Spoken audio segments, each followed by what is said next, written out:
একটি শিশু উত্তর কোরিয়ায় জন্ম নিল, কিন্তু জন্ম নেওয়ার সঙ্গে সঙ্গে সেই নিরীহ শিশুকে রাষ্ট্রদ্রোহী বলে ঘোষণা করা হয়। উত্তর কোরিয়া পৃথিবীতে সবথেকে কঠোর আইন কানুনের জন্য পরিচিত, আর সেই সব আইনের মধ্যে এমন অনেক নিয়ম আছে যেগুলো শুনলে বিশ্বাস করাও কঠিন। যেমন এখানে নির্বাচন হয় ঠিকই, কিন্তু ভোট দেওয়ার জন্য কোনো বিকল্প থাকে না। ভোট দিতে হয় মাত্র একজন ব্যক্তিকেই। যদি তাকে ভোট দেওয়া না হয় তাহলে সরাসরি জেলে যেতে হয়। এখানে টিভিতে থাকে শুধুমাত্র একটি চ্যানেল, আর সেই চ্যানেল পরিবর্তন করারও কোনো সুযোগ নেই। উত্তর কোরিয়া সম্ভবত পৃথিবীর একমাত্র দেশ যেখানে শুধু অপরাধ করলে নয়, অপরাধের চিন্তা করলেও আপনাকে জেলে যেতে হবে। 1950 সালে উত্তর এবং দক্ষিণ কোরিয়ার মধ্যে একটি যুদ্ধ শুরু হয়, যাকে কোরিয়ান যুদ্ধ বলা হয়। কিন্তু যুদ্ধ শেষ হওয়ার পরও কোনো শান্তি চুক্তি হয়নি। এই কারণেই দুই দেশে এখনো প্রযুক্তিগতভাবে যুদ্ধ অবস্থায় রয়েছে। উত্তর কোরিয়ায় ক্ষমতা ধরে রাখার জন্য আজ পর্যন্ত একই পরিবারের শাসন চলছে। প্রথমে ছিলেন কিম ইল সাং, তারপর তার ছেলে কিম জং ইল, আর এখন তার ছেলে কিম জং উন ক্ষমতায় আছে। প্রতিটি শাসকই নিজেদের ক্ষমতা টিকিয়ে রাখতে অত্যন্ত কঠোর আইন প্রয়োগ করেছেন। মানুষের মধ্যে ভয় ও শাস্তির মাধ্যমে তাদের নিয়ন্ত্রণে রাখতে অসংখ্য নিয়ম তৈরি করা হয়েছে, যাতে মানুষ দক্ষিণ কোরিয়া বা পশ্চিমা সংস্কৃতি দেখে প্রভাবিত হয়ে সরকারের বিরুদ্ধে না যায়। উত্তর কোরিয়ায় সাধারণ মানুষকে বিশ্বব্যাপী ইন্টারনেট ব্যবহার করতে দেওয়া হয় না। তাদের জন্য আছে শুধুমাত্র ইন্ট্রানেট, যা সম্পূর্ণ বন্ধ একটি নেটওয়ার্ক, যা কেবল উত্তর কোরিয়ার ভেতরেই চলে। এই নেটওয়ার্কেও রাষ্ট্র সবকিছু নজরদারি করে, মানুষ কি দেখছে, কি পড়ছে আর কি নিয়ে কথা বলছে।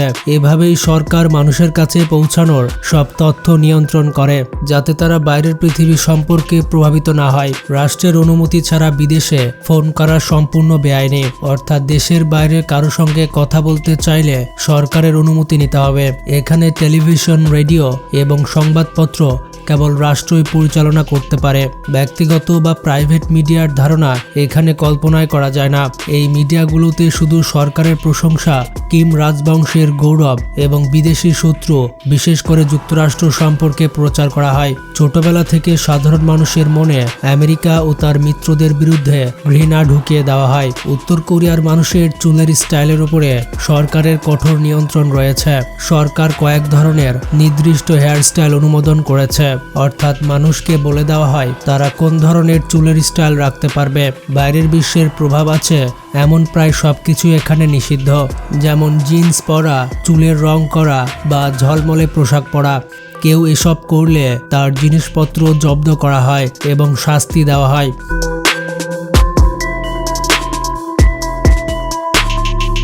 শুধু পোশাক নয়, পছন্দ মতো খাবার খাওয়ার স্বাধীনতাও এখানে নেই। হটডগ আমেরিকান সংস্কৃতির অংশ হওয়া এটা নিষিদ্ধ। আর দক্ষিণ কোরিয়ায় খাবার বুদে-জিগে ও টকবকিও এখানে নিষিদ্ধ করা হয়েছে।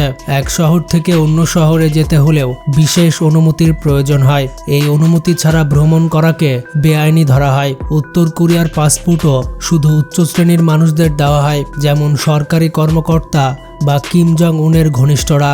সাধারণ মানুষ স্বপ্নেও দেশ ছেড়ে বাইরে যেতে পারে না। উত্তর কোরিয়ায় জমি, বাড়ি, দোকান, ব্যবসা সবকিছুই রাষ্ট্রের মালিকানাধীন। কোনো ব্যক্তি এগুলোর মালিক হতে পারে না, শুধু ব্যবহার করতে পারে, সেটাও রাষ্ট্রের অনুমতি অনুযায়ী।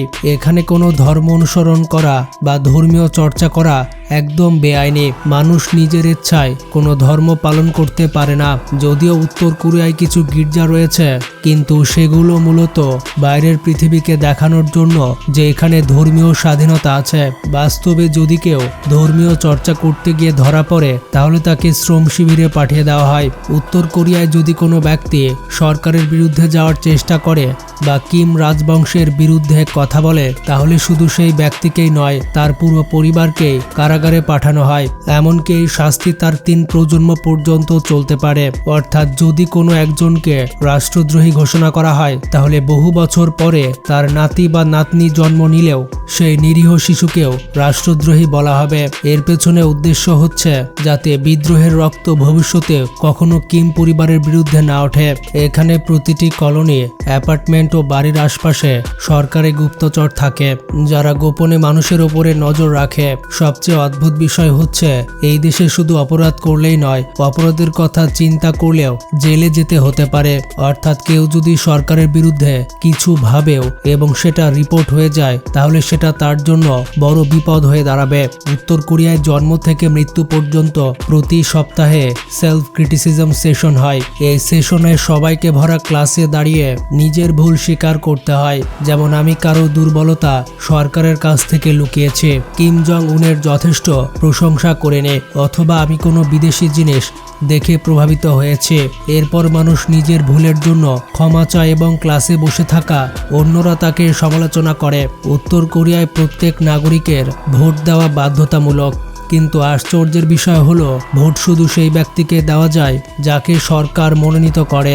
অর্থাৎ এখানে এমন কোনো নির্বাচন হয় না যেখানে জনগণ নিজের পছন্দের নেতা বেছে নেয়, বরং এখানে মাত্র একজন প্রার্থী থাকে এবং সবাইকে তাকেই ভোট দিতে হয়। কেউ যদি ভোট দিতে না যায় তাহলে তাকে রাষ্ট্রদ্রোহী হিসেবে দেখা হয়। তাহলে প্রশ্ন আসে, যদি সরকার নিজের লোককেই দাঁড় করায় তাহলে ভোটের প্রয়োজন কি?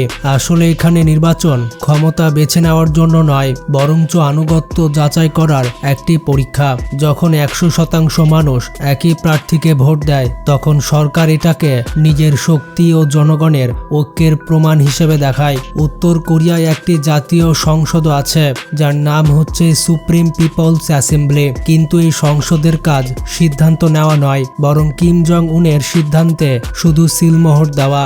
দেশটির প্রত্যেক নাগরিকের উপরে বাধ্যতামূলকভাবে সরকারের 10 দফা আদর্শগত নীতি মুখস্থ রাখা বাধ্যতামূলক। যদি কেউ এগুলো বলতে গিয়ে মাঝখানে থেমে যায় বা ভুল করে তাহলেও তাকে রাষ্ট্রদ্রোহী বলা হতে পারে।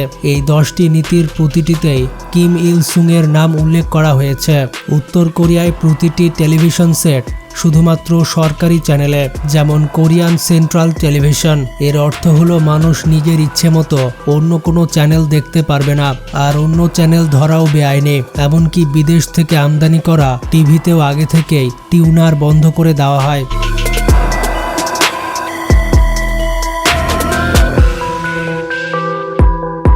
নর্থ কোরিয়াতে সাইকেল চালাতেও রেজিস্ট্রেশন ও নাম্বার প্লেট লাগাতে হয়। সাইকেল চালানোর জন্য রোড সেফটি পরীক্ষা পাশ করতে হয় এবং লাইসেন্স নিতে হয়। উত্তর কোরিয়ায় কাপড়ে কোনো বিদেশি লোগো, স্লোগান বা পতাকা ব্যবহার করা সম্পূর্ণ নিষিদ্ধ। সরকার এগুলোকে বাইরের বিশ্বের সাংস্কৃতিক প্রভাব হিসেবে দেখে এবং চায় মানুষ শুধুমাত্র উত্তর কোরিয়ার নিজস্ব পরিচয় গ্রহণ করুক। শুধু নাগরিকদের জন্য নয়, পর্যটকদের জন্য এখানে কঠোর নিয়ম রয়েছে। কোনো পর্যটক উত্তর কোরিয়ায় গেলে তার সঙ্গে অবশ্যই একজন সরকারি গাইড থাকতে হবে। সেই গাইড শুধু সরকার নির্ধারিত জায়গাগুলোতে নিয়ে যেতে পারবে। কোনো স্থানীয় মানুষের সঙ্গে কথা বলা বা ইচ্ছেমতো ছবি তোলা তার জন্য নিষিদ্ধ। এমনকি কোনো পর্যটক কোনো স্থানীয় মানুষের সাক্ষাৎকার নিতে চায় তাহলে ট্যুর গাইডের অনুমতি ছাড়া তা সম্ভব নয়। উত্তর কোরিয়ায় মোবাইল ফোন এবং কম্পিউটার রাখা অনুমোদিত হলেও সেগুলোর ইউএসবি ড্রাইভ বা মেমোরি নিয়মিত পরীক্ষা করা হয়। যদি সেখানে বাইরের বিশ্বের কোনো কন্টেন্ট পাওয়া যায় তাহলে কঠোর শাস্তি হতে পারে।